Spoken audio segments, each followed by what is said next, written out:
I was going to ask you about the chapters, and you have uh, many chapters that are very thought provoking. One of them is sometimes the right action appears like inaction. That's one chapter. I want you to expand on this.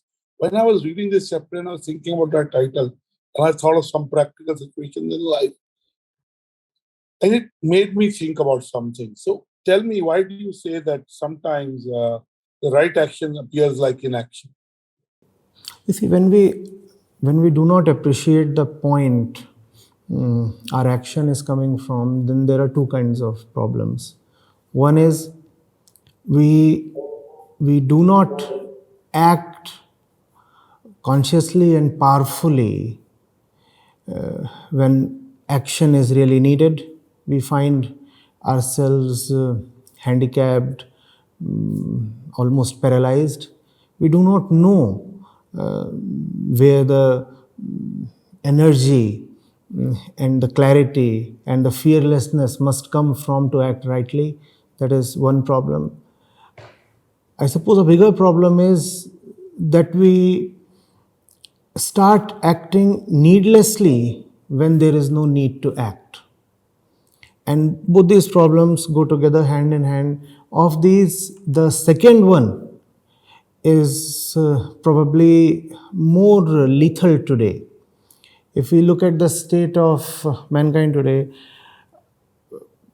what is happening is that probably more than 80-90% of the things that we are doing are really not needed to be done. We are acting out of needless desperation and greed. So, that chapter says that, as you quoted, that sometimes the right action looks like inaction.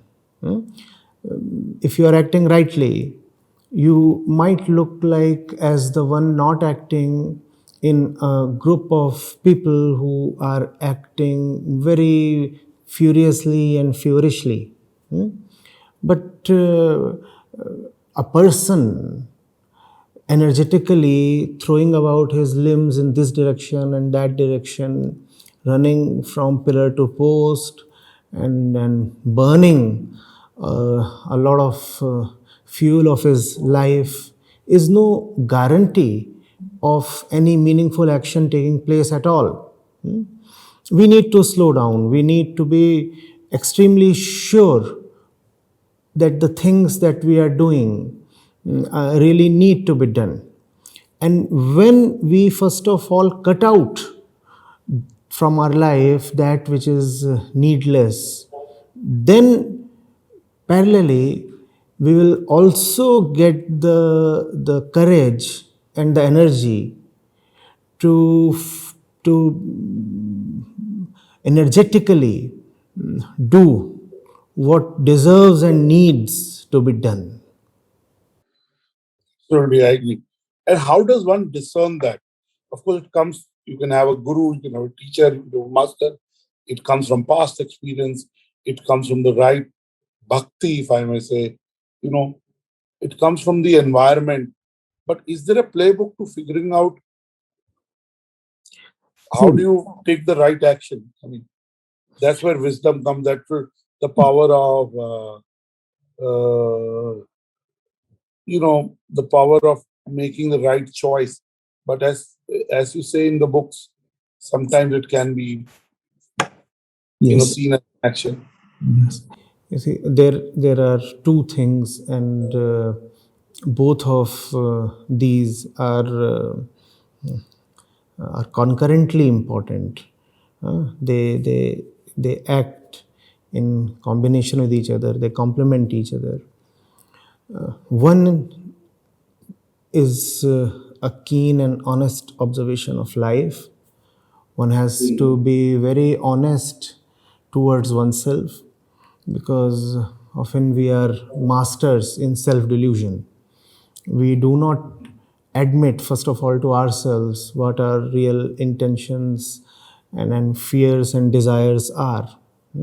So that is something that we need to work upon. And secondly, we need the good company, rather the great company of the scriptures. So the scriptures will tell us something, and then we have to see whether it is corroborated by our life. And when something arises in our life, if we find an echo in the scriptures, then that reaffirms our belief in our finding. And so, if these two act in tandem, then it becomes far easier to know oneself, which essentially means knowing the ego. I like to call these as the two wings of a bird.